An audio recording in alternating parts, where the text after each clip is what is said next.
चलिए, good evening everyone. Is audio video clear for all? Audio video clear है सबके लिए?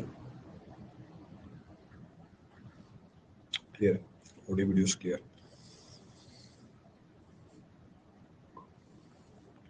So the last class we were discussing about, last class में हम क्या कर रहे थे? मेरे ख्याल से टेम्पर स्टार्ट किया था. In the last class we have started the timber.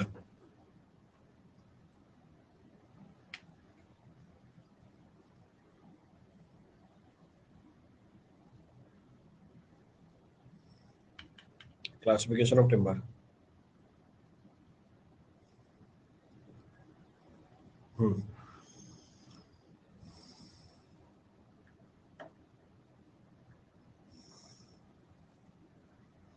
Complete हो गई थी classification.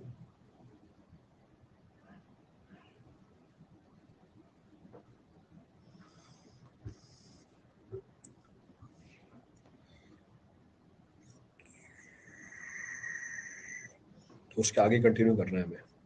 We have to continue after that. चलो आगे बढ़ते हैं. So in today's class we'll be talking about the structure. आज की क्लास में बात करेंगे स्ट्रक्चर की. हाँ, काफी सारे बताए थे क्लासिफिकेशन, तो एक थोड़ी था. There were several classifications which were being discussed.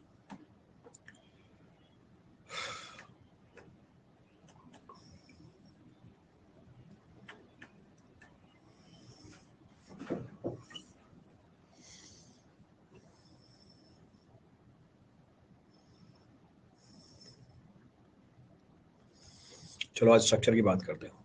Picture निकाल देना स्ट्रक्चर की. Show the picture of the structure. Again very important point of reference, बहुत इंपॉर्टेंट पॉइंट ऑफ रेफरेंस है. So next of the point of reference. Next point of reference है हमारा structure of tree.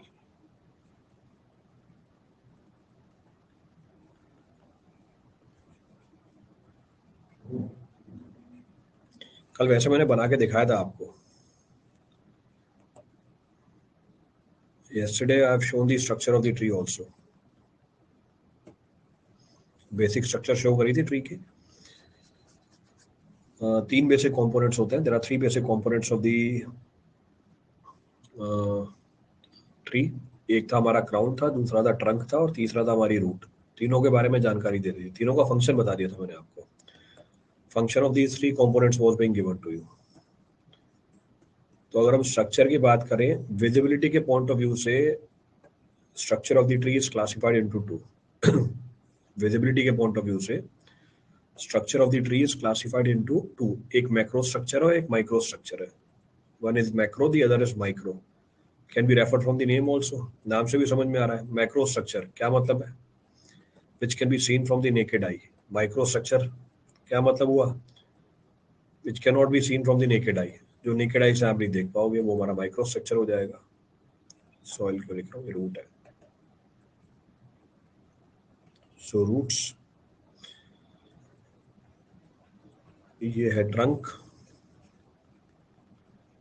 और crown. तो root है, trunk है और crown है.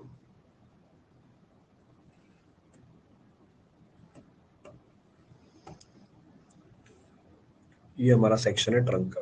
This is the section of the trunk. So section of the trunk. So from visibility point of view, visibility के point of view से हम इसको क्या कर सकते हैं?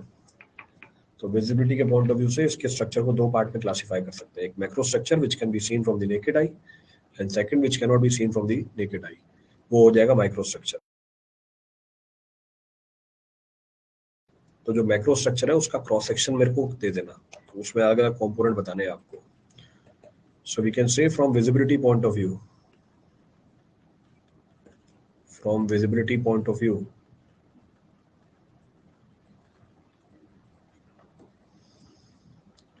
from visibility point of view, visibility point of view, structure of the tree. From visibility point of view, structure of the tree can be divided into दो part में डिवाइडेड है, एक मैक्रो स्ट्रक्चर और दूसरा है हमारा माइक्रो स्ट्रक्चर। तो one is macro structure और दूसरा है हमारा micro structure. So macro and micro. अब मैक्रो स्ट्रक्चर क्या होता है? Which can be seen from the naked eye. So we can से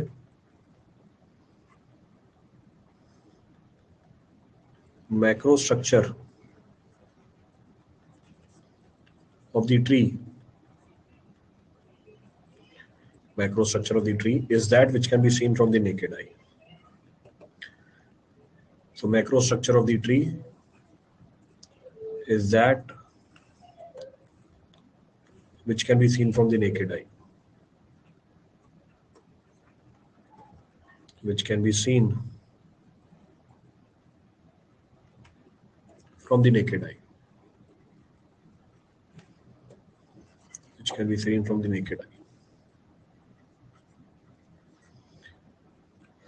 तो इसका क्रॉस सेक्शन भेज देना, भेज दिया। यस, यही चाहिए। अब देखो इस मैक्रो स्ट्रक्चर में जो ट्रंक था उस ट्रंक के क्रॉस सेक्शन को दिखा रखा है आपको यहाँ पे।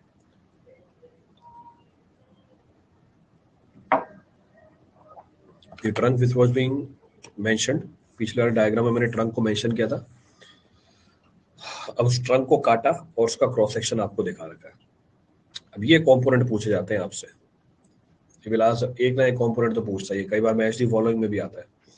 अब एक एक करके इन सारे कंपोनेंट फंक्शन देखते हैं, क्या सिग्निफिकेंस है उसकी बात करते हैं, फिर एक साथ सबको नोट कर लेंगे। तो first of the component is termed as pith, mark किया हुआ पिथ। अब क्या है pith? The innermost central portion और core of the tree is termed as pith. जो इनरमोस्ट पोर्शन है हमारे ट्री का उसको पिथ बोला जाता है। Clear? It varies in shape and size as per the type of tree. हर ट्री में ये अलग अलग शेप और साइज का होता है, सेम नहीं होता ये। चलो ठीक है, next point of reference, when the tree is young, when the tree is young, अभी ट्री को कट किया हुआ है, मैच्योर हो गया पूरा। तो यंग एज में जो भी न्यूट्रिएंट्स की ट्रांसमिशन होती है वो इसी पिथ के थ्रू होती है। कल बना के देखा था, काम क्या था ट्रंक का? सॉइल में से पानी और न्यूट्रिएंट्स को ट्रांसमिट करना क्राउन में, और क्राउन से दोबारा कहाँ भेजना? रूट्स में भेजना। तो जो ट्रांसमिशन होती है न्यूट्रिएंट्स की वो किसके थ्रू होती है? इस पिथ के थ्रू होती है। So when the tree is young, जो न्यूट्रिएंट्स की ट्रांसमिशन होती है वो पिथ के थ्रू चल रही होती है। But as the trees grows old, जैसे जैसे एज बढ़ती जाती है ये जो पोर्शन है पिथ का ये डाई कर जाता है। और फाइनली आज के टाइम पे जब मैंने ये सेक्शन काट के दिखा रखा आपको, ये डिके भी हो चुका है। इसका मतलब डाई पोर्शन, ये डाई कर गया पोर्शन, इसका मतलब क्या हुआ कि न्यूट्रिएंट्स की ट्रांसमिशन नहीं हो रही। ये डिके भी कर गया, इसका मतलब क्या हुआ? ये स्ट्रेंथ भी इंपार्ट नहीं कर रहा। इसका मतलब ये है कि ये ट्री की ग्रोथ में भी पार्टिसिपेट नहीं कर रहा और ट्री को स्ट्रेंथ भी इंपार्ट नहीं कर रहा। भाई हमारा पर्पस क्या है? हमारा पर्पस है इस टिम्बर को यूज करना है इंजीनियरिंग फंक्शन के अंदर। तो मुझे तो ऐसा कंपोनेंट चाहिए जिसमें स्ट्रेंथ हो। तो हमारे पॉइंट ऑफ व्यू से भी ये किसी काम का नहीं है। तो अगर टिम्बर सेक्शन में आपको पिथ मिल जाती है, हमारे किसी काम की नहीं, क्योंकि ये स्ट्रेंथ इंपार्ट नहीं करती। क्लियर? तो ये पहला कंपोनेंट आ गया पिथ। आगे बढ़े, नेक्स्ट इज हार्टवुड। अब इसको मार्क करके दे देता हूँ मैं, कलर चेंज करता हूँ क्योंकि सबका कलर इसने सेम ही बना रखा है। क्योंकि सबका कलर सेम बना रखा है तो दिखता नहीं है। ये लो, ये हमारा हार्टवुड है। ये जो मैं आपको रेड कलर की रिंग्स बना के दिखा रहा हूँ, इसके बीच में जो भी टिम्बर है वो हमारी हार्टवुड है। अब क्या होता है हार्टवुड? जो हमारी इनर एंगुअल रिंग्स है, inner annual rings surrounding the pith constitutes the heartwood. तो इसको मैं थोड़ा ग्रीन कलर से कर देता हूँ। तो ग्रीन कलर का जो भी टिम्बर है वो हार्टवुड कहलाएगा। So the inner annual rings constitutes the timber surrounding the pith which is termed as what? Heartwood. इसको हार्टवुड बोला जाता है। Next, it is dark in colour. ये डार्क कलर का होता है। अब ये डार्क कलर का होता है, इसकी सिग्निफिकेंस क्या है? इसकी सिग्निफिकेंस है it indicates the dead portion of the tree. ये बात ये सिग्निफाई करता है ये डेड पोर्शन है ट्री का। अब डेड पोर्शन है ट्री का, इसका मतलब आज के टाइम पे न्यूट्रिएंट्स की ट्रांसमिशन यहाँ से भी नहीं हो रही है। आज के टाइम पे न्यूट्रिएंट्स की ट्रांसमिशन यहाँ से भी नहीं हो रही, पास्ट में हो रही थी, पर अभी ये डिके नहीं हुआ है। डिके नहीं हुआ है इसका मतलब ये स्ट्रेंथ इंपार्ट कर रहा है। It means it is imparting the strength to the timber, और हमें भी यही चाहिए. So we are also concern with what, heartwood only. तो जब ट्री यंग था, न्यूट्रिएंट्स की ट्रांसमिशन हुई पिथ से. जब ट्री ओल्ड हुआ, ये पिथ वाला पोर्शन क्या हो गया, डेड पोर्शन में कन्वर्ट हो गया. अब ट्रांसमिशन कहां से होने लग गई, हार्टवुड से होने लग गई, जो आज के टाइम पे हार्टवुड है. ट्री की एज और बढ़ी, जो पिथ वाला पोर्शन है वो डिके भी कर गया, और जो हार्ट वाला पोर्शन है आज के टाइम पे वो डेड पोर्शन में कन्वर्ट हो गया. तो आज के टाइम पे आप उसे क्या बोलोगे, हार्टवुड बोलोगे. जो अगला कंपोनेंट है वो सैपवुड. अब सैपवुड क्या है, सैपवुड ये सारा सैपवुड है.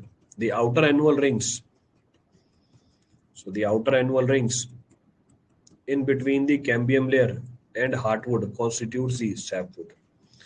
जो आउटर एनुअल रिंग्स के बीच में वुड प्रेजेंट है, टिम्बर प्रेजेंट है, उसको हम क्या बोल देते हैं, उसको हम सैपवुड बोल देते हैं. That is technically termed as sapwood. It is light in colour, तो इसलिए मैंने येलो कलर से मार्क किया हुआ है. लाइट इन कलर, इसका सिग्निफिकेंस क्या है, इसका सिग्निफिकेंस ये है कि it is taking active part in the growth of the tree. यानी आज के टाइम पे जो भी न्यूट्रिएंट्स की ट्रांसमिशन हो रही है वो सैपवुड के थ्रू ही हो रही है. तो रूट से पानी और न्यूट्रिएंट क्राउन में जा रहा है सैपवुड से, दोबारा वहां से न्यूट्रिएंट चल के सॉइल में जा रहा है थ्रू रूट्स, कहां से, सैपवुड से. तो आज के टाइम पे जो भी ग्रोथ हो रही है वो सैपवुड की वजह से हो रही है. इसकी वजह से इसकी स्ट्रेंथ कंपैरेटिवली क्या होती है, हार्टवुड से कम होती है, क्योंकि इसमें सैप प्रेजेंट है, न्यूट्रिएंट्स की ट्रांसमिशन हो रही है, वॉइड्स ज्यादा है, तो इसकी स्ट्रेंथ कंपैरेटिवली कम निकल के आती है. Next point of reference, next is cambium layer. दिख रही है कैम्बियम लेयर. ये क्या है cambium layer, a thin layer of sap which is surrounding the sapwood is termed as cambium layer. तो एक thin layer है sap की which is surrounding the cambium layer, surrounding the sapwood is termed as cambium layer. ये होता क्या, ये वो portion है जो फ्यूचर में जाके किस में कन्वर्ट होगा. It is that portion which in future will be converted into what, which will be converted into sapwood. इसका मतलब इस ट्री की जो फ्यूचर ग्रोथ है वो डिपेंडेंट है किसके ऊपर, इस ट्री की जो फ्यूचर ग्रोथ है वो डिपेंडेंट है किसके ऊपर, इस ट्री की जो फ्यूचर ग्रोथ है वो डिपेंडेंट है किसके ऊपर, वो इस कैम्बियम लेयर के ऊपर ही डिपेंडेंट है. अब क्योंकि इसकी फ्यूचर ग्रोथ डिपेंडेंट है कैम्बियम लेयर के ऊपर, फिर नेचर ने क्या किया, नेचर ने इसको बचाने के लिए इसके चारों तरफ क्या दिया हुआ है, नेचर ने इसको बचाने के लिए इसके चारों तरफ बार्क प्रोवाइड कर रखी है. और अगर किसी भी रीजन की वजह से बार्क उतर जाए, the sap is expose to the atmosphere, और इसमें जो भी सेल्स हैं they cease to be active, and finally it leads to the death of the tree. तो जो भी फ्यूचर ग्रोथ है डिपेंडेंट है कैम्बियम लेयर के ऊपर, इसलिए ट्री ने उसको बचाने के लिए, नेचर ने उसको बचाने के लिए बार्क भी प्रोवाइड कर रखी है. तो अगर हम सीक्वेंस में लगाएं, पास्ट में जो ग्रोथ हुई थी वो हुई थी पिथ और हार्टवुड के थ्रू. आज के टाइम पे जो ग्रोथ हो रही है वो हो रही है सैप वुड के थ्रू. फ्यूचर में जो ग्रोथ होगी वो डिपेंडेंट है कैम्बियम लेयर पे, it depends upon cambium layer. तो वो आपको दिखा भी रखी है कि जो आउटर बार्क है, इनर बार्क है, किसको प्रोटेक्ट कर रही है, it is protecting the cambium layer. Next point of reference, next point of reference है हमारा मेडुलरी रे. दिख रही है रेस सारी, इसको कौन से कलर से दिखा है, पर्पल कलर से दिखा रहा हूं मैं आपको. So these are our medullary rays, ये सारी हमारी मेडुलरी रेस है. अब क्या होती है medullary rays, what are being termed as medullary rays, thin fiber which are extending from the pith up to the cambium layer. So thin fiber extending from the pith up to the cambium layer, holding all the annual rings together, holding all the annual rings together, thereby imparting strength to the timber is known as medullary race.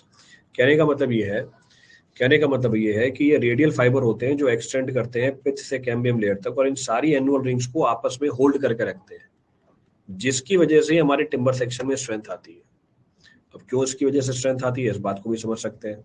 इस बात को समझने के लिए sequence बनाते हैं वापस. Pith, comment upon the strength of the pith. आज के टाइम पे अगर मैं स्ट्रेंथ की बात करूं पिथ की, क्या निकल के आ रही है, सबसे कम निकल के आ रही है. तो सबसे कम स्ट्रेंथ इसी की है. फिर इसके बाद आया हमारा heartwood. What about the strength of the heartwood, it is comparatively more, इसी की सबसे ज्यादा है. तो ये वीकेस्ट पोर्शन है. फिर हमारा हार्टवुड आ गया, नाउ वी हैव हार्टवुड. तो अब हमारा हार्टवुड आया. इसके बाद क्या प्रेजेंट है, सैपवुड. इसकी स्ट्रेंथ हार्टवुड से भी क्या है, इसकी स्ट्रेंथ हार्टवुड से क्या है, कम है. इसका मतलब ये है कि हर दो एनुअल रिंग के बीच में, हर दो एनुअल रिंग के बीच में जो टिम्बर प्रेजेंट है वो एक अलग क्वालिटी का है और अलग स्ट्रेंथ का है। हर दो एनुअल रिंग के बीच में जो टिम्बर प्रेजेंट है वो अलग स्ट्रेंथ का है और अलग क्वालिटी का है।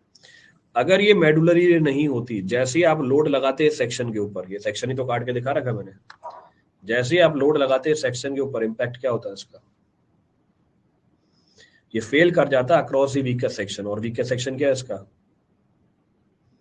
ये फेल कर जाता है across the weakest section. Weakest section क्या, पिच वाली, तो पिच वाला सेक्शन क्या कर जाता, फेल कर जाता। अब फिर से नेचर ने क्या किया, नेचर ने प्रोवाइड करी मेडुलरी रेस।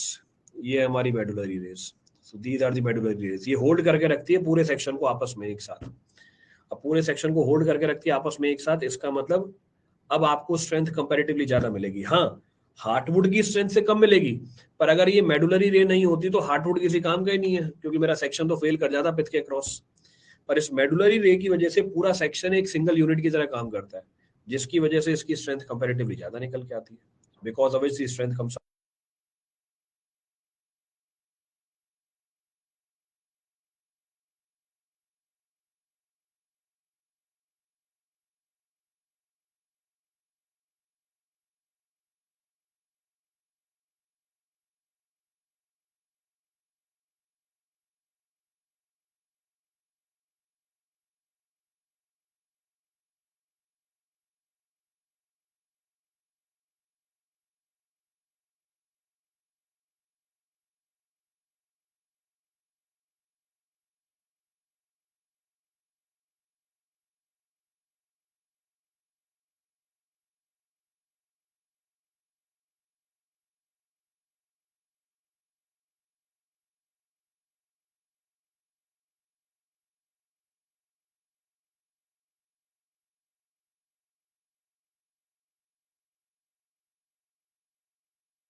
चलो आ गया। तो कल की क्लास में हमने डिस्कस किया था कि कॉनिफरस ट्रीज के अंदर, in coniferous trees we are able to see, in coniferous trees we are able to see the annual rings but we are not able to see the medullary rays। अब इसका impact, अगर आपको coniferous trees में annual rings दिख रही हैं, इसका मतलब अलग अलग क्वालिटी का टिम्बर दिख रहा है आपको। इसका मतलब क्या हुआ, अलग अलग क्वालिटी की टिम्बर है पूरे सेक्शन के अक्रॉस, पर मेडुलरी रेज नहीं है। मेडुलरी रेज नहीं है मतलब उसको होल्ड करने के लिए मेडुलरी रेज नहीं है, तो व्हाट अबाउट द स्ट्रेंथ, इसलिए उसकी स्ट्रेंथ कम निकल के आती है, hence the strength comes out to be comparatively less। तो उससे हमने बोला भी था कि जो टिम्बर मिलता है हमें कॉनिफरस ट्री से, उसकी स्ट्रेंथ क्या होती है, कम होती है, strength is comparatively less, weak होता है, सॉफ्ट होता है, उसका रीजन ये है। इसके opposite deciduous trees, deciduous trees का जो सेक्शन होता है उसमें हमें एनुअल रिंग्स नहीं दिखती। एनुअल रिंग्स नहीं दिखती इसका मतलब मोर और लेस पूरी टिम्बर की क्वालिटी क्या है, सेम है। और मेडुलरी रेस दिखती है, उसको होल्ड करने के लिए मेडुलरी रेस भी है, तो उसका मतलब स्ट्रेंथ क्या निकल के आती है, ज्यादा निकल के आती है, strength comes out to be comparatively more. तो ये रीजन था। कल तक ये बात नहीं पता थी इसलिए डिस्कस नहीं किया था, आज उसका रीजन भी निकाल के दे दिया। The reason is also given to you. Clear चीज। Now the point is how these annual rings are formed। कल डिस्कस किया था इसको, एनुअल रिंग्स क्यों बोलते हैं, हर साल एक जुड़ जाती है। हर साल क्या जुड़ रही है, कोई रिंग हर साल नहीं जुड़ती है। No ring is added each year. Actual में हो क्या रहा है, एक्चुअल में हो रहा है, let us suppose T equals to 0 की कहानी। ये हमारा क्या है, प्लांट है, ये हमारा प्लांट है, ये उसकी स्टेम है। लेट अस सपोज इसकी एज है 1 ईयर, इसकी एज 1 ईयर है। ये आपको कलर मिलेगा इसका, 1 साल निकला, 1 साल निकला, इसका मतलब इसकी एज 1 साल पुरानी हो गई। इसका मतलब ये पोर्शन ट्री का क्या हो गया, मैच्योर हो गया। This portion of the tree is mature. ये पोर्शन ट्री का मैच्योर हो गया किसके सामने, इसके सराउंडिंग पोर्शन के सामने। सराउंडिंग में कौन है, ये सैप, कैम्बियम लेयर। तो t इक्वल्स टू 1 ईयर पे इसकी age t equals to 1 year है, पर अब जो सैप की मैं बात कर रहा हूं इसकी एज क्या है, इसकी एज है t इक्वल्स टू 0 ईयर। तो 1 साल के बाद इसकी एज कितनी है, t इक्वल्स टू 0 ईयर। अब इसकी मेच्योरिटी स्टार्ट होगी, यानी अब इसमें न्यूट्रिएंट्स की ट्रांसमिशन स्टार्ट होगी। Now it will participate in the growth of the tree. तो क्योंकि अंदर वाला पोर्शन इसके एज में कंपैरेटिवली ज्यादा है, वो थोड़े डार्क कलर का हो जाता है, ये कंपैरेटिवली लाइट कलर का होता है। अब क्योंकि वो डार्क कलर का है, ये लाइट कलर का है, उसके इंटरफेस में लाइन देखने लग जाती है आपको एक। टाइम और बढ़ा, टाइम और बढ़ा, अब मैंने टाइम 1 साल और बढ़ाया, टाइम 1 साल और बढ़ाया, तो जो अंदर वाला पोर्शन है उसकी एज कितनी हो गई है? 2 ईयर्स।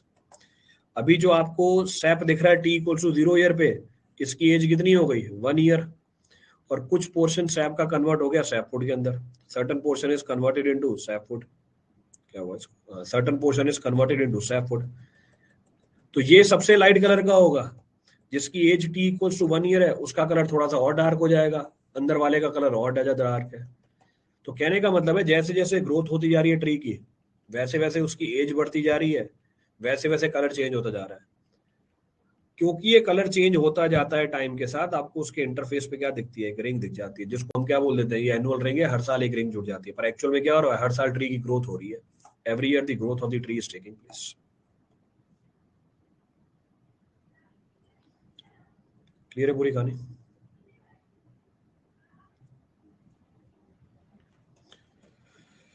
तो ये हमारी सारे कंपोनेंट्स की बात हुई खत्म।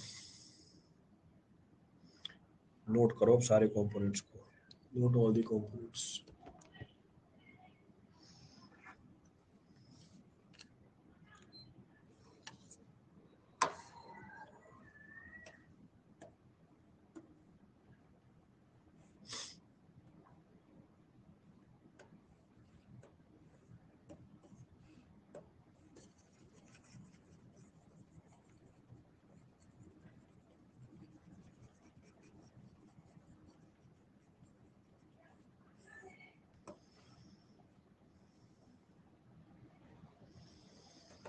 चलो, तो फर्स्ट कंपोनेंट क्या था हमारा? First of the component was pith. पहले कंपोनेंट जिसकी हमने बात करी थी, it was termed as pith.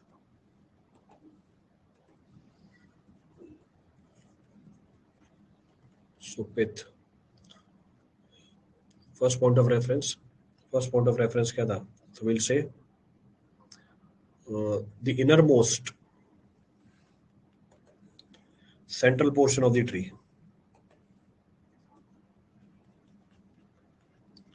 the innermost central portion of the tree, the innermost central portion of the tree is termed as pith. So the innermost central portion of the tree is termed as pith. Next point of reference, it varies in shape and size. It varies in shape and size as per what? As per the type of tree. As per the type of tree. ठीक है. Next, when tree is young, ये portion use होता है किसके लिए? When tree is young, this is used for the growth of the tree. This is used for the growth of the tree. ये use होता है ट्री की growth के लिए। पर टाइम के साथ क्या होता है? But with time,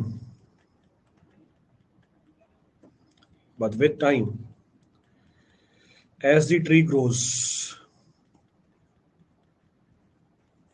with time, as the tree grows, this portion dies and decays. This portion dies and decays. This portion dies and decays. ये पोर्शन डाई और डिके कर जाता है। Thereby, इसका impact neither contribute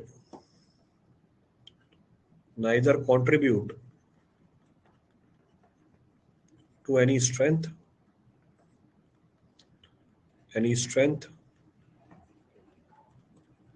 or in growth of the tree. ना tree की growth में help करता है, ना उसमें स्ट्रेंथ इंपार्ट करता है, दोनों ही चीजें। बोथ द पॉइंट्स आते हैं।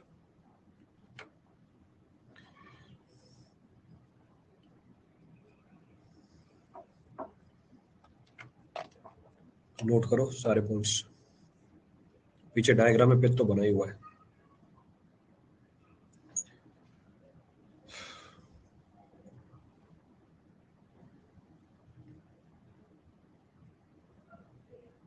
Done,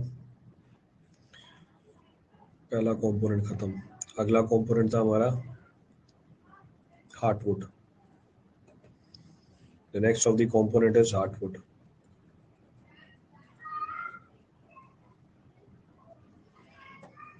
So next of the component is hardwood. अब hardwood क्या है? The inner annual rings.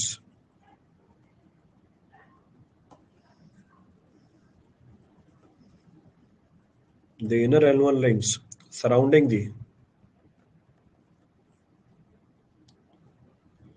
inner annual rings surrounding the inner annual rings surrounding the pith constitutes hardwood.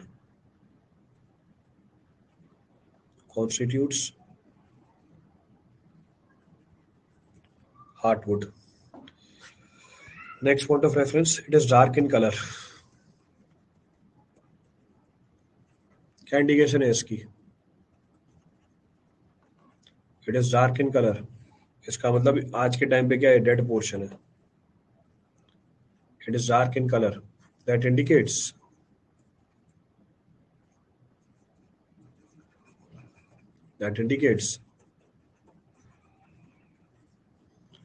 it is dead portion of the tree.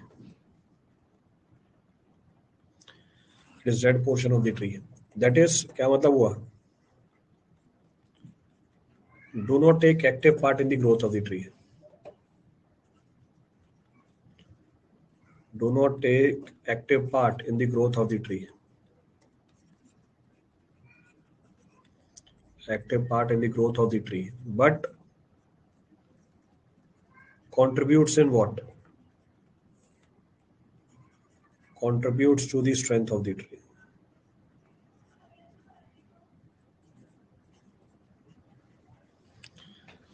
Strength he impart करता है.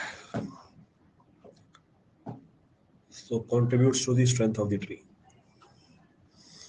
तो ये हमारा heartwood निकल के आ गया.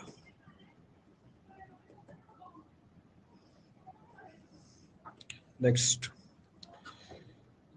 हार्टवुड. अगला कंपोनेंट क्या था?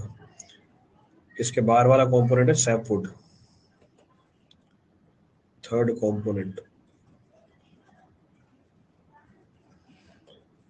sapwood, outer annual rings. So we'll say outer annual rings.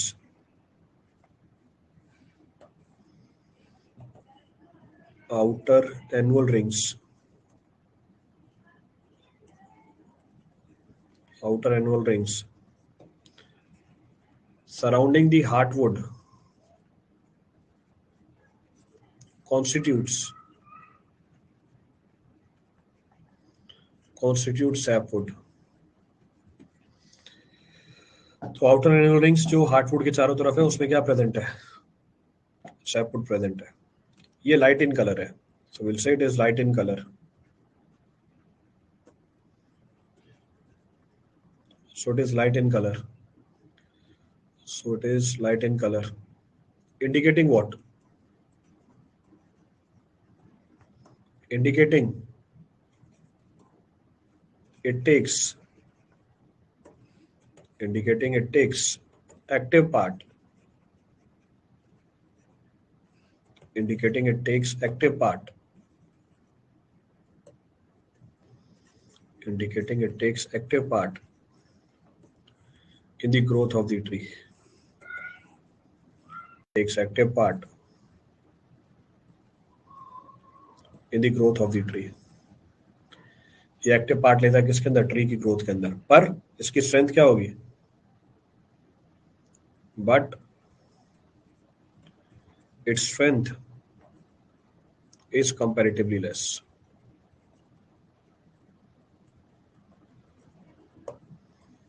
Its strength is comparatively less. इसकी स्ट्रेंथ कंपैरेटिवली कम है.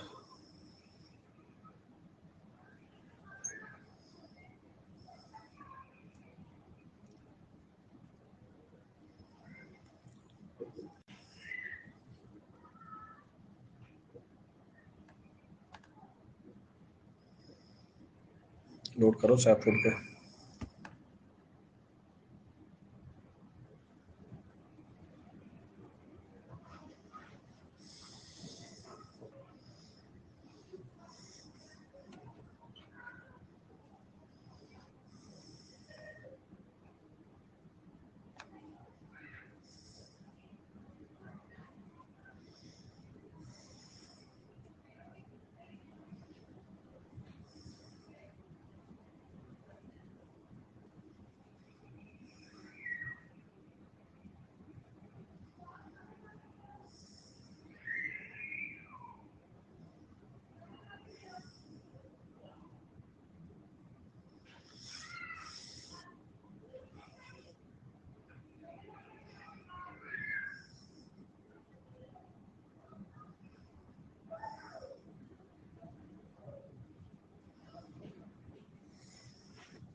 नोट कर लिया सबने?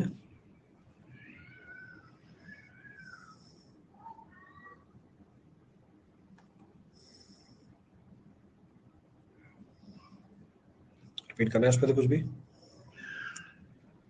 Any of the point to be referred from this for anyone?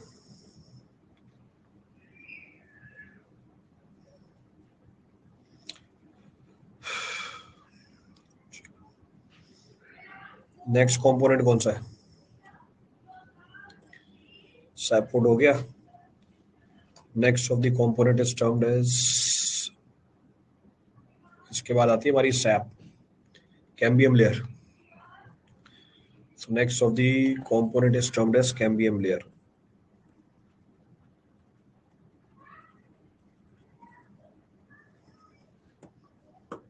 क्या है इस कैम्बियम लेयर में? So we'll say thin layer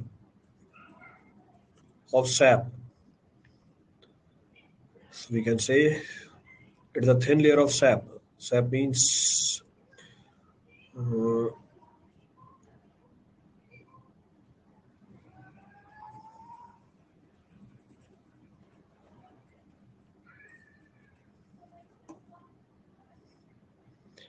so transparent fluid.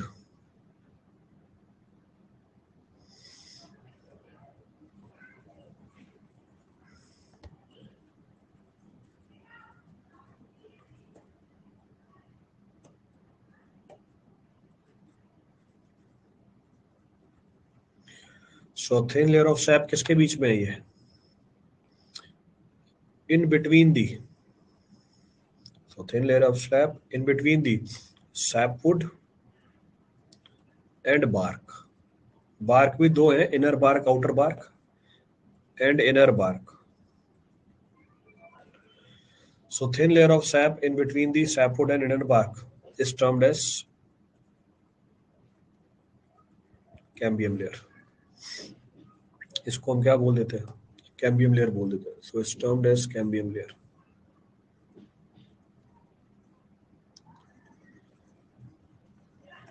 Termed as cambium layer. Next point of reference, ये क्या इंडिकेट करता है? फ्यूचर ग्रोथ इंडिकेट करता है। So will say it indicates, will say it indicates, it indicates the future growth of the tree. It indicates the future growth of the tree as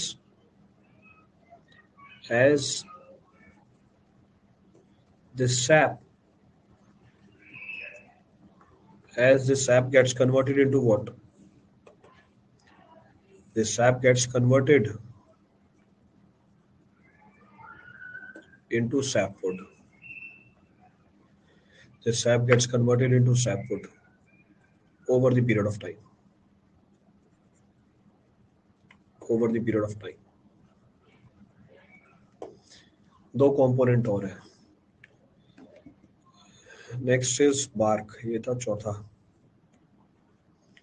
next of the component is bark.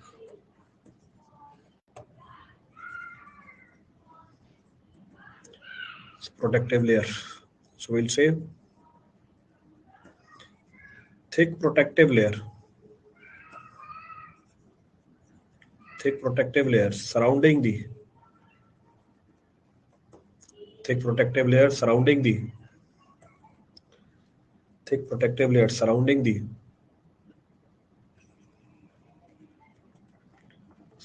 the cambium layer. So thick protective layer surrounding the cambium layer and ensuring its safety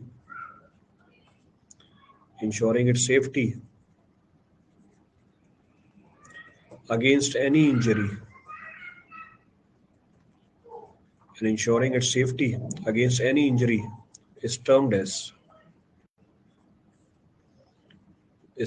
bark. इसको हम bark बोलते हैं. और last component जो पूरी strength impart करवा रहा था,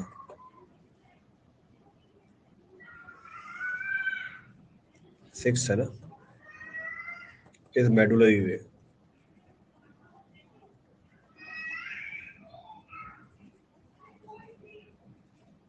सो medullary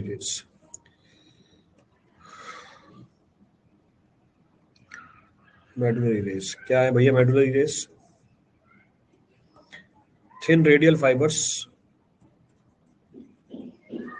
so thin radial fibres जो एक्सटेंड कर रहे हैं कहां से कहां तक?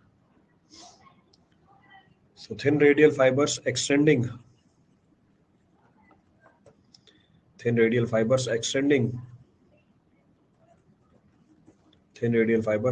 from the pith up to the cambium layer, holding the different annual rings,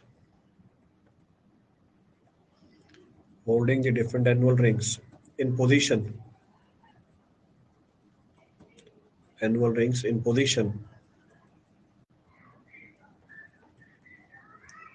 thereby imparting strength to the. इससे क्या हो रहा है? स्ट्रेंथ मिल रही है. thereby imparting strength to the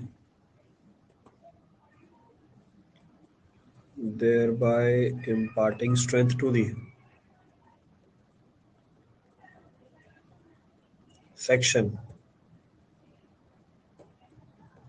is termed as medullary ray.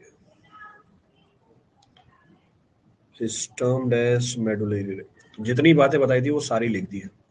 All the points are available with you.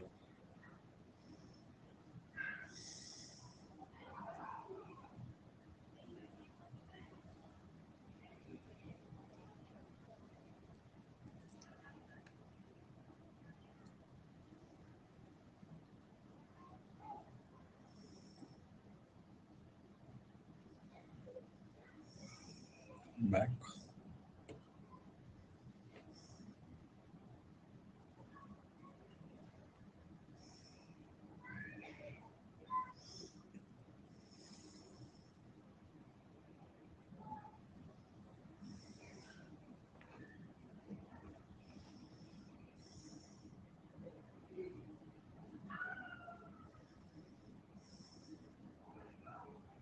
Noted.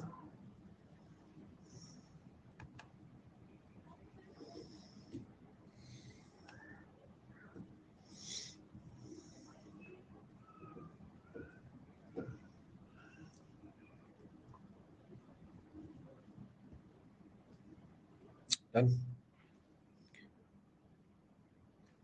चलो भैया ये सारा structure complete. This entire structure is completed. तो हमने क्या क्या कर लिया? ट्रीज की क्लासिफिकेशन कर ली.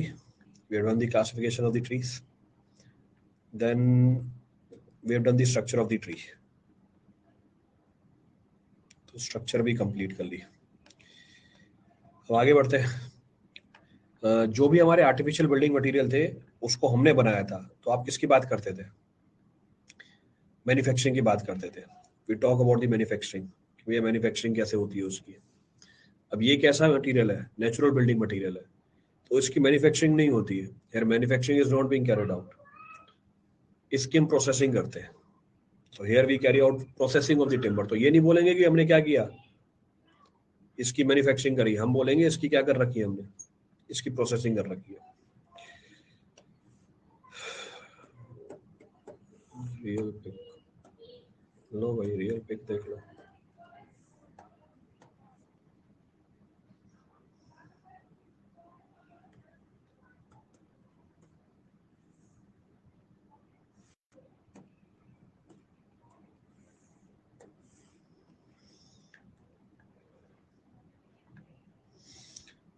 तो जो ट्रंक है उसका सेक्शन दिखा रहा है आपको, ये section of the trunk is being shown to you.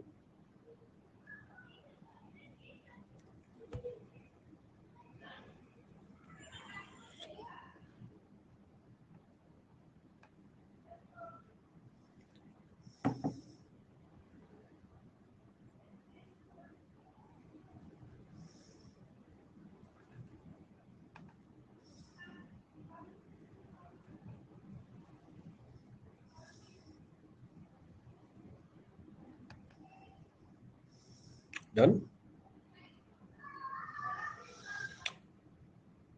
Medullary ray वही है क्रैक जैसा, वो क्रैक ही है, मेडुलरी रे नहीं है वो। मेडुलरी रे क्रैक जैसा नहीं है, वो क्रैक ही है।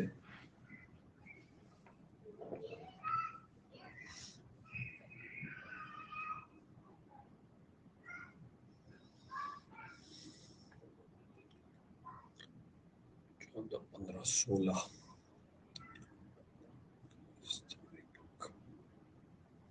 नोट कर लिए सबने ये लास्ट स्लाइड।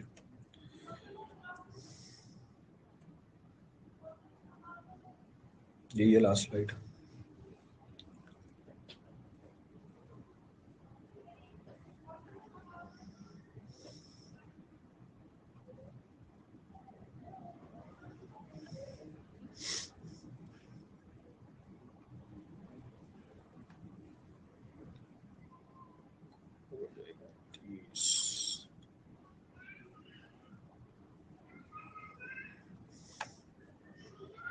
चलिए आगे, हो गया।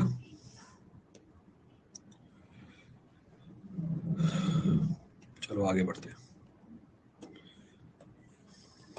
So we'll continue now. Next of the point of reference है processing of timber.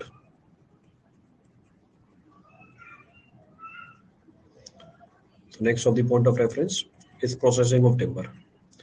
Equivalent to manufacturing of any of the artificial building material. ये equivalent है किसी भी artificial building material के manufacturing के। इनफैक्ट इसमें तो एनालॉजी बना सकते हो, बिल्कुल परफेक्ट एनालॉजी बन जाती है। कोइंसिडेंस है, हमने ब्रिक्स की मैन्युफैक्चरिंग कर रखी है। 4 ऑपरेशन लगे थे ब्रिक्स की मैन्युफैक्चरिंग में। पहला क्ले को प्रिपेयर किया था, दूसरा हमने मोल्डिंग करी थी, तीसरी ड्राइंग करी थी, चौथा बर्निंग कर दी थी। ये 4 स्टेप पे हमारी ब्रिक्स की मैन्युफैक्चरिंग हो गई थी। वही 4 स्टेप यहाँ पे टिम्बर की प्रोसेसिंग में आते हैं। अब उसी से मिलते जुलते हैं चारों स्टेप। जैसे पहला, ब्रिक के अंदर हमने क्ले को प्रिपेयर किया था, मतलब जिस मटेरियल से ब्रिक बनती है उसको हमने प्रिपेयर किया। जब प्रोसेसिंग करनी है टिम्बर की, अब टिम्बर कहाँ से मिलता है हमें, ट्री से। तो पहले उसको ऑब्टेन करूंगा, so will say cutting of tree, पहले ट्री को काटेंगे, तो पहला ऑपरेशन आएगा। तो ट्री को काटा।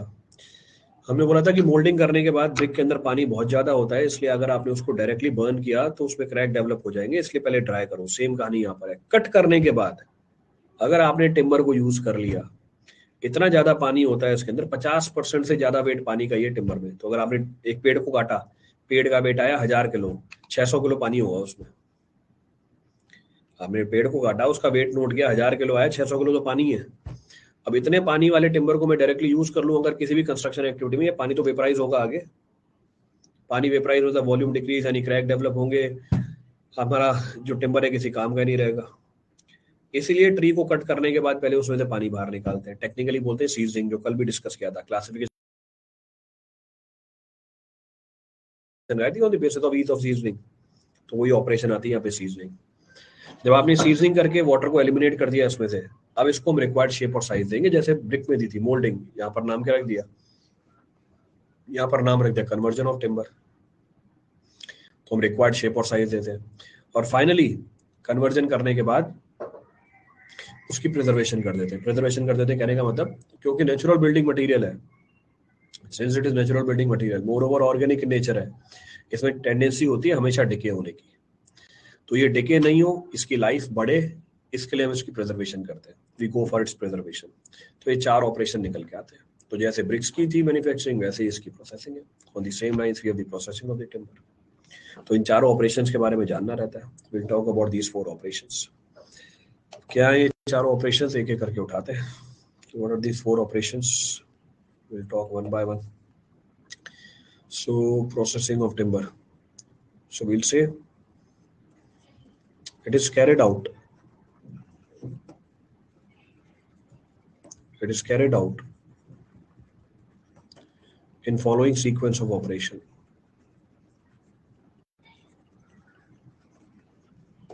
It is carried out in following sequence of operation. अब क्या है sequence of operation? First, felling of tree. First operation is felling of tree. Tree को कट करो। दूसरा सीजनिंग, यानी इसमें से क्या करो,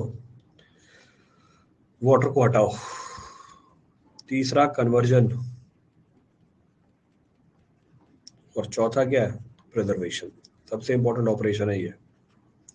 इनफैक्ट सबने अपने अपने घरों में देख भी रखा होगा, ऑलमोस्ट हर घर में प्रिजर्वेशन की जाती है। इनफैक्ट एक छोटा जैसे आपने अपने घर में कोई सा भी टिम्बर का यूज देखो, उसके ऊपर पेंट किया हुआ होगा, तो वो पेंट तरीका होता है प्रिजर्वेशन करने का। It's the method to carry out the preservation. चलिए, सो एक एक करके सारे ऑपरेशन उठाते हैं। पहला operation, first of the operation is felling of tree. Felling of tree नाम में लिखा हुआ है। The process of cutting down the tree is known as what, felling of tree. So we will say it is the process of, it is the process of cutting or knocking down the tree, knocking down the tree। so the process of cutting or knocking down the tree, तो वो process जिसमें हम tree को cut कर दे, इसको हम क्या बोलते हैं, फेलिंग ऑफ ट्री बोलते हैं। अब 3 बातों का ध्यान रखना है इसके अंदर आपको।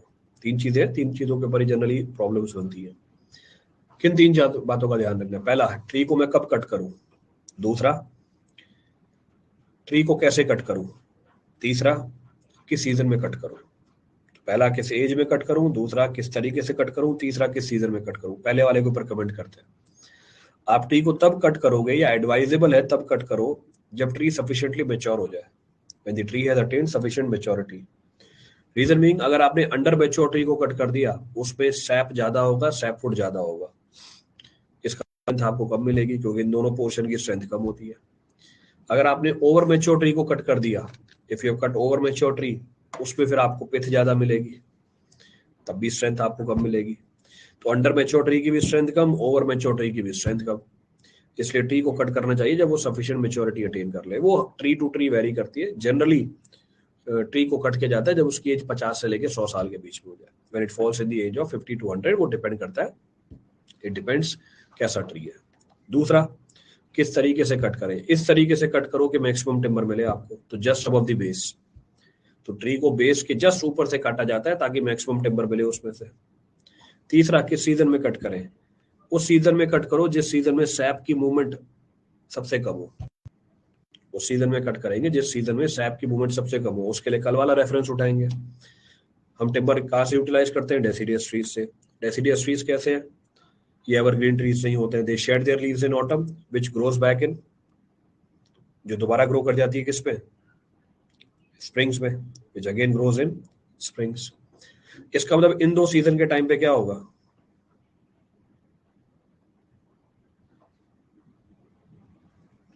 इसका ना इन दोनों सीजन के टाइम पे क्या होगा,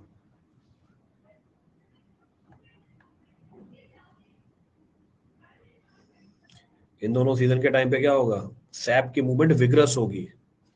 तो आपको इस सीजन में कट नहीं करना है।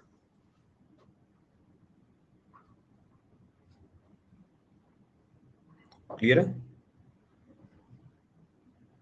फिर करना है इस पहले कुछ भी। चलो नेक्स्ट पॉइंट ऑफ रेफरेंस, तो भैया फिर कब कट करें? डिपेंड कर जाता है ट्री कहाँ पर है, प्लेन एरिया में या हिली एरिया में। प्लेन एरिया में विंटर में कट करेंगे, क्योंकि समर में टेम्परेचर इतना ज्यादा होगा कि ट्री के कट करते ही पानी वेपराइज कर जाएगा, क्रैक डेवलप हो जाएंगे। पहाड़ों पे समर में कट नहीं करते, रीजन बीइंग व्हाट? पहाड़ों में समर में कट नहीं करते, प्लेन्स में समर में कट नहीं करते, इसका रीजन बता दिया। पहाड़ों में विंटर्स में कट नहीं करते, इसका रीजन क्या है? बारिश बहुत ज्यादा होती है। बारिश बहुत ज्यादा होती है, हमारा एम तो पानी को हटाना था, पानी और ऐड हो जाएगा उसके अंदर, इसीलिए फिर कब कट करते हैं? Hence it is being cut when in summers। तो पहाड़ में समर में कट करेंगे, प्लेन्स में विंटर्स में कट करेंगे। तो इसका मतलब सीजन का एक थोड़ा बहुत आइडिया होना चाहिए कि किस सीजन में ट्री को कट करना चाहिए। इसके अलावा फेलिंग ऑफ ट्री के अंदर आपको 3 चीजें बताई गई, एज, एक सीजन आ गया और एक तरीका आ गया। क्लियर है पूरी कहानी?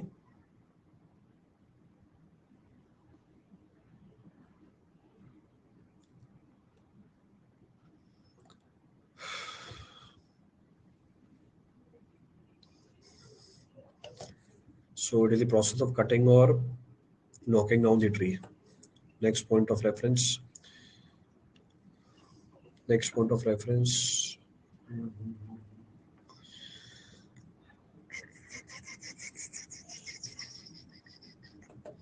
इसी में 3 पॉइंट बना के लिखते हैं। Cutting of tree must be done. Cutting of tree must be done when? Must be done when it attains, जब ये क्या अटेन कर जाए? Sufficient maturity अटेन कर जाए। Sufficient maturity, that is in the age of, that is in the age of 50 to 100 years, depending upon the type of the tree. Next point of reference. Cutting of tree must be done. Cutting of tree must be done. Cutting of tree must be done just above the base. Just above the base, so as to obtain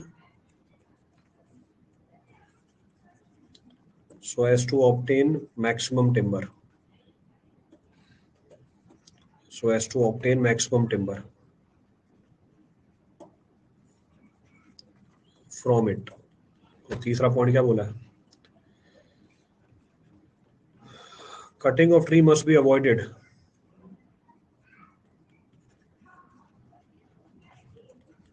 Avoided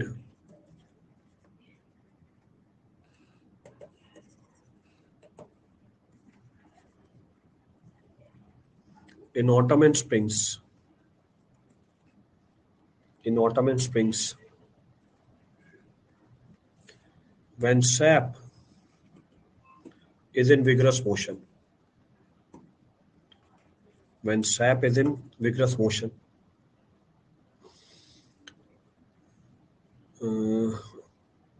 Next, in hilly areas. In hilly areas. In hilly areas, it is cut in. In hilly areas, it is cut in summers. In plain areas, इसको cut करेंगे किसमें?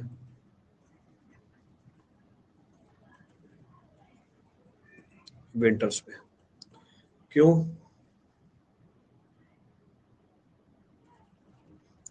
Bracket में लिख दिया, rains in winters,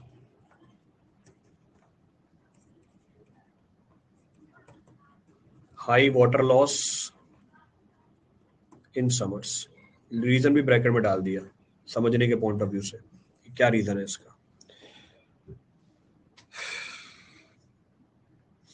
तो पहला point आगे पूरा खत्म होता है यहाँ पे। The first point is completed.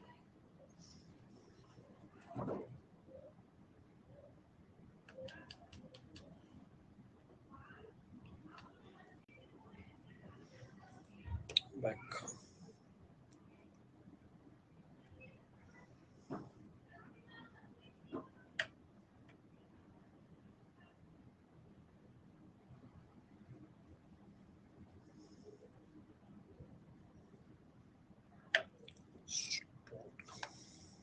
Done.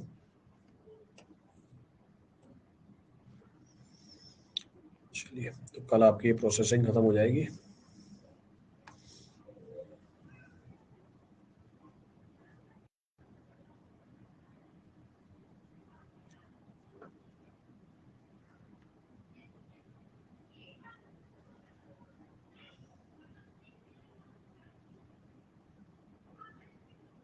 Done.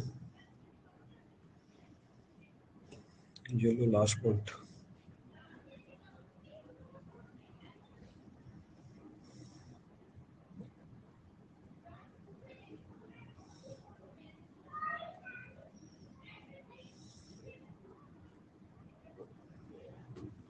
चलिए, thank you everyone.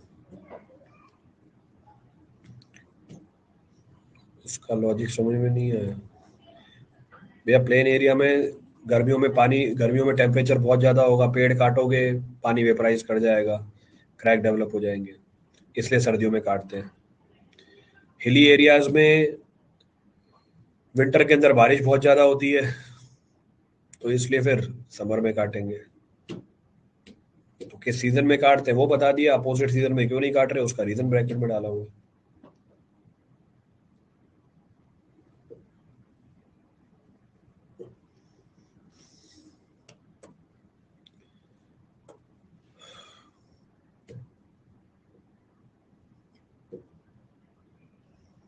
Noted. Processing, इसके बाद फिर टिम्बर के बाद क्या, स्टोन्स। इसके बाद फिर स्टोन्स की बात करेंगे।